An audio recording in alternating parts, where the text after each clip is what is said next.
Alright, more of your diagnostic guys. Got a code for p0713 trans temp sensor high. That's not what's causing check engine light, it's actually the p0456. But I went to look at this code first. As you can see here, it's shorted to 5 volts.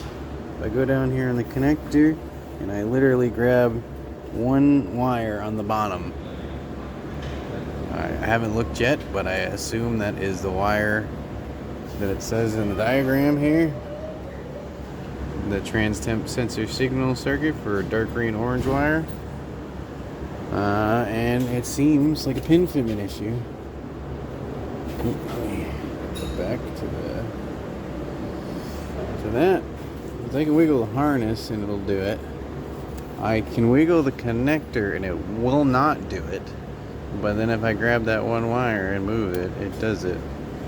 And usually because I'm wiggling the pin inside of that connector. And it's probably a pin fitment issue. So I'm going to take it off, and if it is, I'll show you. If it's not, maybe you'll never hear from me again. Okay, update on the video. It was not a pin fitment issue. It's actually on pin 23, this sensor ground here.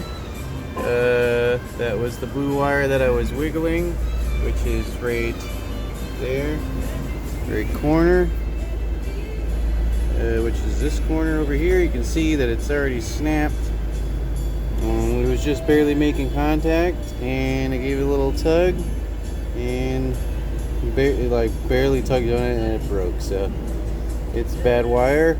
Gonna have to depin it and try to find some way to repair it, because on this old Town and Country, I bet I'm not gonna be able to get a pin. But yeah, thanks for watching. I guess I'll do an update on the evap leak.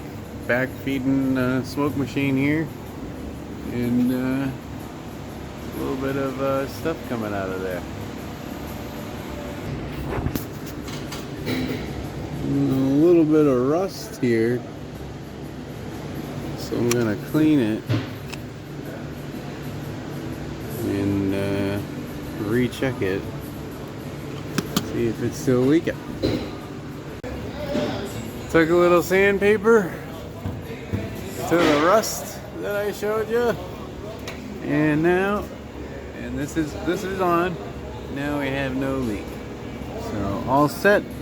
I would recommend word to the wise. If you're back feeding for some reason, you need to whack these when you're done, just to let the float down, or sometimes you'll get another leak code, because these esim switches are terrible. They're high failure item. So